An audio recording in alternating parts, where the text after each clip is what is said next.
Video निकालो गाड़ी अंदर जाते वक्त ऐसे कुछ क्लिपिंग्स के लिए।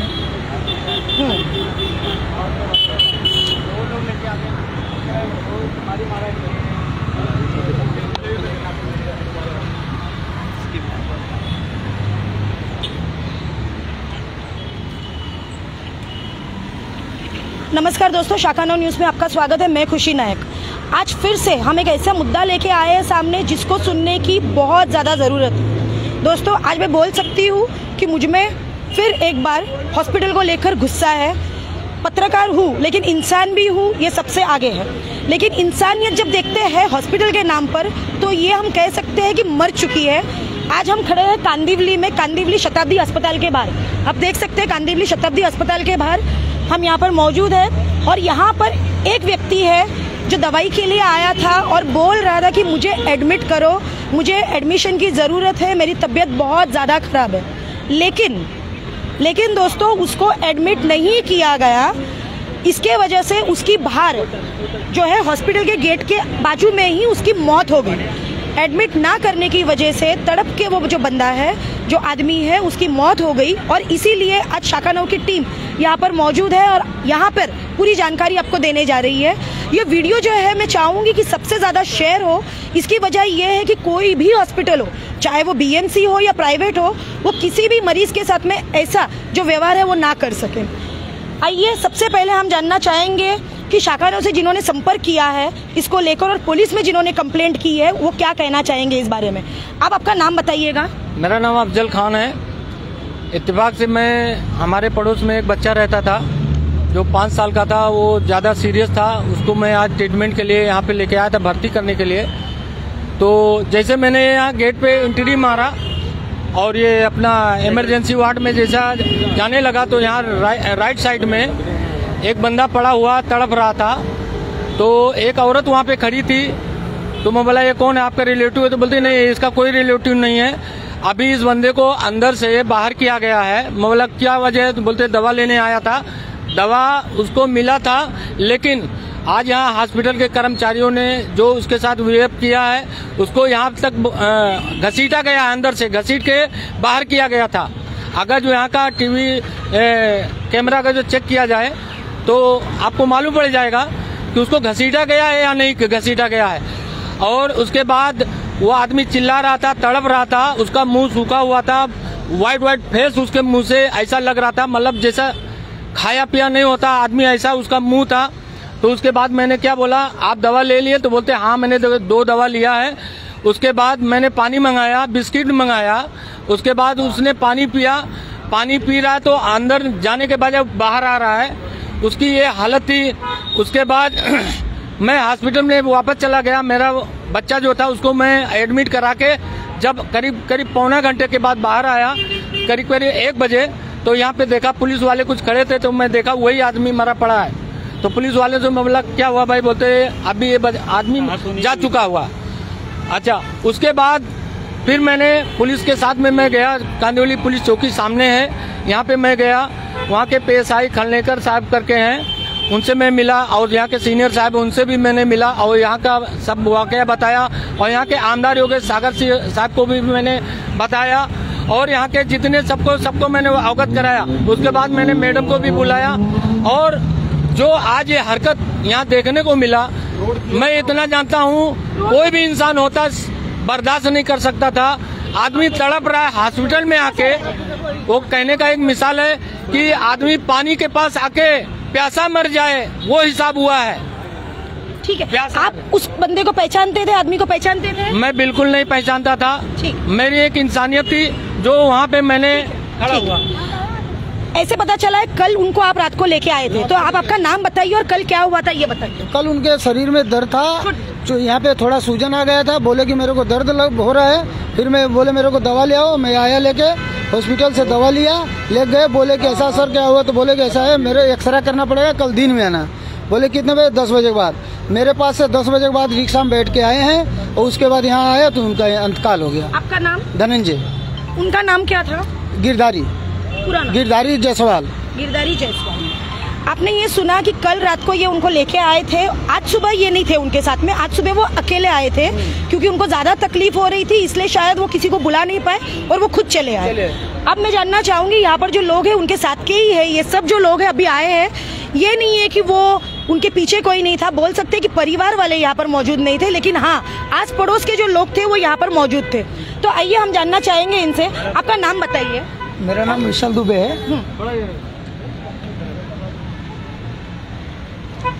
मेरा नाम विशाल दुबे है। हाँ, बोलिए। मेरा नाम विशाल दुबे है और मैं वही फ्रूट मार्केट में मेरा दुकान है। वो मेरे दुकान पे हमेशा आते जाते थे। ये 10 दिन से वो नहीं आ रहे थे और आज मुझे इनके कृष्णा जी की वजह से मुझे मालूम पड़ा कि उनका देहांत हो गया है, इसीलिए हम लोग सब यहाँ पे इकट्ठा हुए हैं। आपके पास आते थे, कैसे व्यक्ति थे वो? व्यक्ति वो अच्छे थे, हमेशा व्यवहारिक थे, पैसा रोकड़ा दे के माल लेते थे, कभी उधारी नहीं लेते थे, या उधारी कभी लिए तो पैसा तुरंत वापस कर दिया करते थे। दिल के सच्चे और अच्छे इंसान थे। आप में से कोई मुझे बता पाएगा कि उनके परिवार में कितने लोग थे? क्योंकि मैंने जो सुना है अभी वो मुझे पता चला है कि उनके पास बेटा नहीं लेकिन 6 बेटियां थी। जी सही सुना है आपने, उनके पास 6 बेटियां हैं और उनकी औरत हरदम मतलब माइंड से डिस्टर्ब रहती हैं, मतलब उनका माइंड सही काम नहीं करता है। अच्छा। और उनका स्थिति आर्थिक स्थिति बहुत खराब है, बस सिर्फ एक घर छोड़ के और उसके अलावा कुछ है नहीं उनके पास। एक छोटा सा घर है गांव में और कुछ नहीं उनके पास, इतना तक नहीं है कि वो 10,000 के 5,000 की व्यवस्था नहीं कर सकते हैं।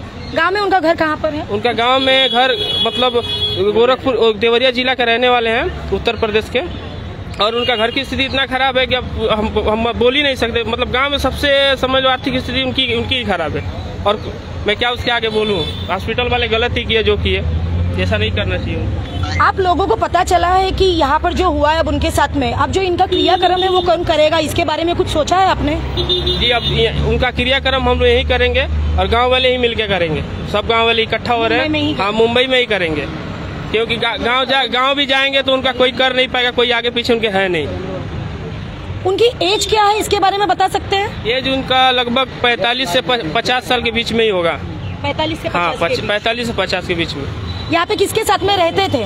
और फिलहाल वो रोड पे ही रेडी लगा के अपना फल का धंधा करते थे और रोड पे ही खा पी के सो जाते थे। रोड पे ही सोते थे वो? उनकी आर्थिक स्थिति इतनी कमजोर थी कि वो रोड पे उनका मजबूरी था सोना। रूम नहीं ले पाते। उनके बच्चे की उम्र आप कुछ बता पाएंगे हमारे व्यूवर्स को कि कितने साल के बच्चे? हम चाहेंगे, मैं ये इसके लिए पूछ रही हूँ कि अगर आप में से कोई ऐसे है कि जो इनको मदद करना चाहेगा तो हमारे पास इनमें से कांटेक्ट नंबर है कि उनका जो भी अंतिम संस्कार करना है, आगे के कार्य करने हैं, उसके लिए अगर कोई आगे बढ़ के आता है तो हम उनके पास उनकी जो मदद है वो पहुंचा पाएंगे। इसलिए मैं ये इन्फॉर्मेशन देना चाहूंगी कि सुन लीजिए कि क्या परिस्थिति है मुंबई में। मुंबई जैसे शहर में इंसान अपनी 6 बेटियों को पालने के लिए, बीबी को पालने के लिए यहाँ पर आता है, रोड पे रहता है, काम करता है। यूपी से आते हैं, जब ऐसे कुछ विवाद होते हैं तो बोलते हैं भैया आ गए, लेकिन यही देख सकते हैं कि जो ये लोग हैं कि कितने मेहनत कर रहे हैं यहाँ पर आकर अपने परिवार को मुंबई शहर में पालने के लिए, और उसके बाद मुंबई में ही अस्पताल में उनको अंदर नहीं लिया जाता है, एडमिट नहीं किया जाता है और तड़पते तड़पते उनकी मौत हो जाती है। तो आप बताइए उनकी बच्ची की उम्र क्या है? उनकी बच्ची की उम्र 18 साल से ऊपर बड़ी बली का है। हाँ। बाकी उसके नीचे का है सब। मैं तो उसने देखा ना, वो बोले हैं तो मेरे से 6 बच्ची हैं। पहली बच्ची मेरी 18 साल की है। पहली बच्ची आप बोल रहे? पहली बच्ची उनकी 18 साल की है और सबसे छोटी बच्ची जो है वो लगभग हमको लगता है 8 महीना नहीं तो 1 साल की ही होगी, उससे ज्यादा उनका एज नहीं होगा। और 6 बच्चियां हैं और बच्चियां अब अपने बाप नहीं रहेगा तो बच्चियां कैसे रहेंगे, आप लोग को पता ही है।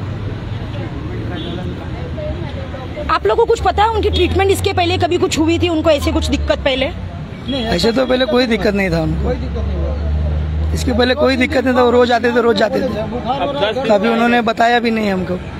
अब आपको क्या लगता है हॉस्पिटल ने जो किया है या हॉस्पिटल में ये जो हुआ है उसके बारे में आप क्या कहना चाहेंगे?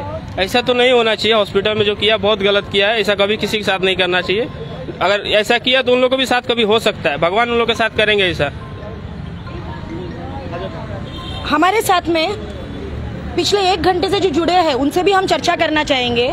आप मुझे ये बताइए, आपका नाम बताइए और आपको क्या लगता है ये हॉस्पिटल में जो हुआ है आज ये क्यों हुआ? क्योंकि आप थे वहाँ पर मौजूद, आप पुलिस स्टेशन में गए हो, आपने कंप्लेंट लिखाई है, आप उस बंदे को पहचानते तक नहीं थे, उसके लिए आप खड़े रहे हो। तो मेरा नाम दिनेश है। मैं लगभग 10:30 बजे हॉस्पिटल में आया एक पेशेंट को लेके। 11:30 बजे छोटा बच्चा था 6 साल का, काफ़ी सीरियस था। तो मैं उसको लेके गया कैजुअलिटी में। जैसी कैजुअलिटी के लिए मैंने गेट से राइट मारा तो देखा बाहर एक आदमी तड़प के मतलब नीचे लेट के तड़प रहा है। तो मैंने अपने बच्चे को जो पेशेंट साथ में लाया था उसको छोड़ के मैंने उसके पास गया। मैंने पूछा भाई क्या हुआ। वो बाकायदा उन्होंने मेरे से बात किया कि मैं ऐसा ऐसा है। उन्होंने बोला कि मुझे घर जाना है, मुझे कैसे भी करके रिक्शा रुकाओ, मैं चिक्कूवाड़ी में रहता हूँ, मुझे घर भेज दो, मुझे घर भेज दो करके ऐसा तड़प रहे थे। तो मैंने बोला हुआ क्या। नहीं बोलते मुझे घर जाना है, घर जाना। तो मैंने खुद उनका पेपर वगैरह चेक किया तो उनके ऊपर 2 मेडिसिन डॉक्टर ने शायद कुछ लिखा था ऐसा था। तो तब तक एक कोई लेडीज अंदर से आई, उन्होंने बताया कि ये अंदर गए थे और उनको डॉक्टर को बोले दवाई देने के लिए। तो डॉक्टर ने उनको दवाई शायद नहीं दिया और बोला कि नहीं इनको कुछ नहीं है, जाओ कल आके ओपीडी में दिखाना, ये इमरजेंसी वार्ड है। और तो उन्होंने अंदर खूब चिल्लाया कि नहीं मुझे बहुत तकलीफ है, मुझे दवाई दो, मुझे एडमिट करो। तब उसके बाद में सिक्योरिटी वाले ने डॉक्टर ने उनको बोला कि इसको बाहर करो। तो सिक्योरिटी बोलती यहाँ पे नाटक नहीं करने का, यहाँ पे चिल्लाने का नहीं तो डंडे से मारूंगा, चलो बाहर चलो। तभी भी वो बाहर नहीं जा रहे थे तो उन्होंने हाथ पकड़कर घसीटते हुए लाके यहाँ पे चौतरे के पास में छोड़ दिया। तो वहाँ पे वो लेटे हुए थे, गिरे हुए थे। जब वो लेडीज ने मुझे ऐसा सब बताया तब मैंने और अफजल भाई ने हम दोनों जन ने उनको उठा के पीछे दीवार का टेका लगाया। उनसे पूछा कुछ खाओगे तो ना कर रहे थे, लेकिन फिर भी मैंने बिस्किट लाया, पानी लाया, खिलाया। वो डॉक्टर ने जो मेडिसिन लिखी थी पेपर पे देख के मैंने उनको मेडिसिन भी दी। उन्होंने खाए लेकिन उनके मुंह में जा नहीं रहा था, वो ऐसा पी रहे थे तो पानी सब गिर जा रहा था। बिस्कुट तो थोड़ा खाए थे, पानी प्रॉपरली नहीं जा रहा था, थोड़ा थोड़ा जा रहा था, बाकी बाहर आ रहा था। तो मैं जो पेशेंट को साथ में लाया था वो घड़ी मुझे कॉल कर रहे थे तो मैं वो वहाँ पे चला गया। मैं बोला कि आप कहीं मत जाओ, घर पे जाओगे कोई आपके पहचान का नहीं है तो यहीं बैठो, अगर कुछ होता है इनकेस तो ये हॉस्पिटल प्रशासन आपको देखेगी, घर पे जाके आप क्या करोगे। तो मैंने उनको इतना बता के फिर अंदर चला गया। मैं बोला पेशेंट को देख के आता हूँ। उनको बच्चे को मैं अंदर जाके सब पेपर बनवाया, एडमिट करवा के जब मैं बाहर आया तो देखा यहाँ पे कुछ लोग जमे थे, हॉस्पिटल के कर्मचारी थे, पुलिस थी, सिक्योरिटी थी। तो मैंने आया देखा तो आदमी मतलब एक्सपायर हो चुका है, ऐसा करके पड़ा हुआ था, एकदम बदन उदन अकड़ गया था, एक्सपायर हो गया। तो इतना मेरे को गुस्सा आया, मैंने उधर प्रशासन को भी बहुत चिल्लाया, सब कुछ किया। तब तक पुलिस ने बोली कि चलो आप थे यहाँ पे। मैं बोला हाँ साहब मैं था। तो मैं पुलिस चौकी में भी गया, साहब को मैंने पूरा यहाँ का वाकया बताया, सब वहाँ पे पंचनामा किए, लिखा है, सब कुछ हुआ। उन्होंने बाद में फिर वो पुलिस ने मेरे को बताया कि उनके कोई रिलेटिव आए हैं तो पेशेंट उसके साथ में मतलब। मुझे ये बताइए इस पे एफआईआर हुआ कि एनसी हुई? इसके ऊपर उन्होंने एनसी लिया है, एफआईआर नहीं लिया। एफआईआर नहीं लिया है। एनसी लेते समय आपको क्या बोला गया?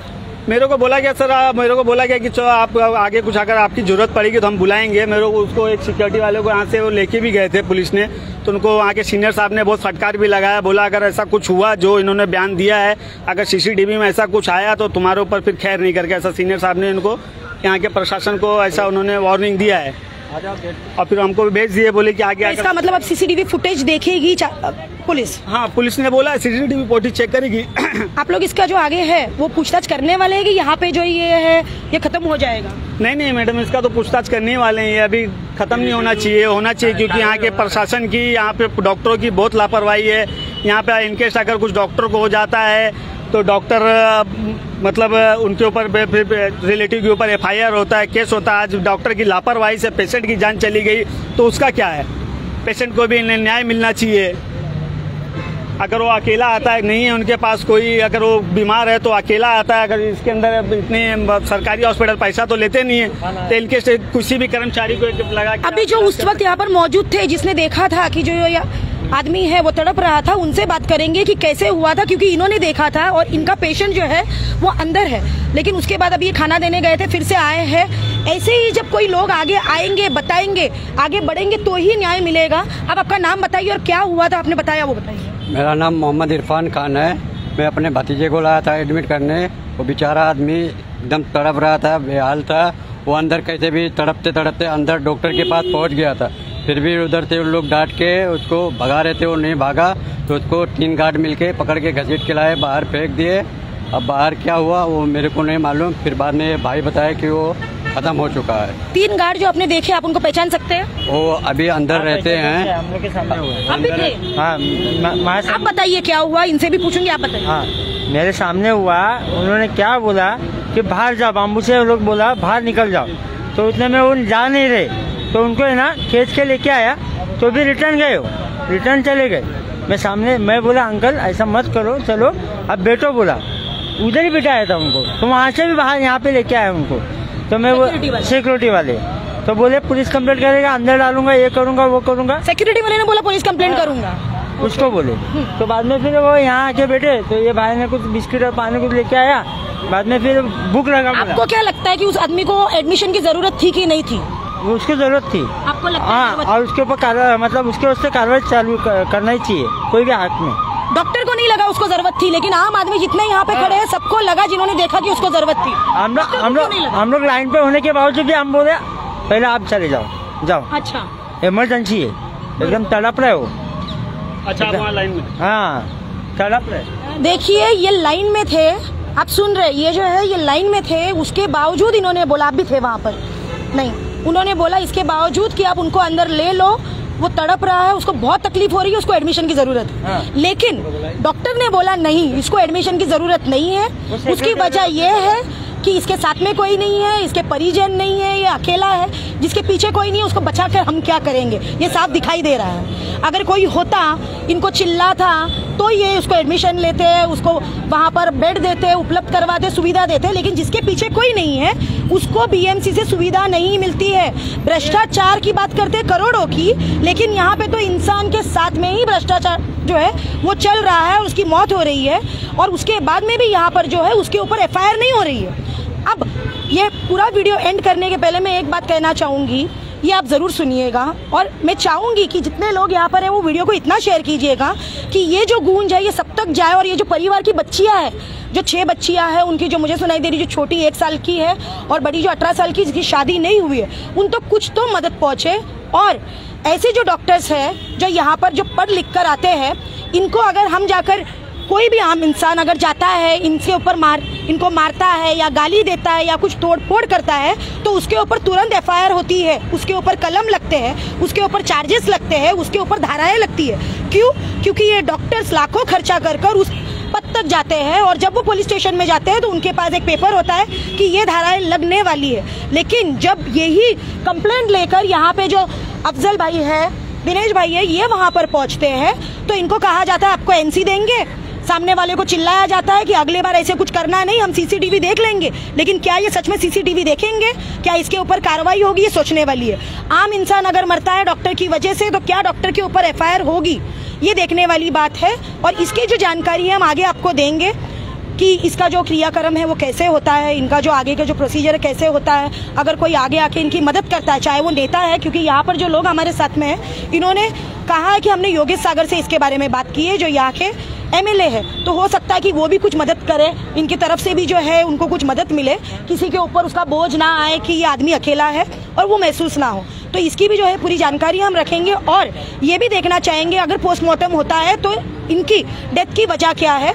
हो सकता है जो दवाई इनको दी गई है उसका भी रिएक्शन की वजह से डेथ हुआ होगा, जरूरी नहीं है कि उसको अटैक आया होगा, या फिर वो आदमी यहाँ पर बैठा है तो क्या उसकी वजह क्या थी जो उसको डेथ हुई है। इसका भी हम जो है इसकी आगे की पूछताछ हम करेंगे, और शाखानो जो है वो आपके तक इसका भी वीडियो लेके आएगी। और कृपया करके फिर से विनती करूंगी कि जो लोग देख रहे हैं इसको शेयर कीजिएगा। किसी को मदद करनी है तो हमारे मैसेंजर पे जो है इनके लिए कांटेक्ट कीजिएगा। हमारी तरफ से जो है ये जो साथ में है लोग, उनके साथ में जो है इनको और जो उनकी वाइफ है उससे संपर्क करके हम चाहेंगे कि उसको जो है इसका लाभ मिल पाए, और जो ये व्यक्ति है उसकी आत्मा को शांति मिले।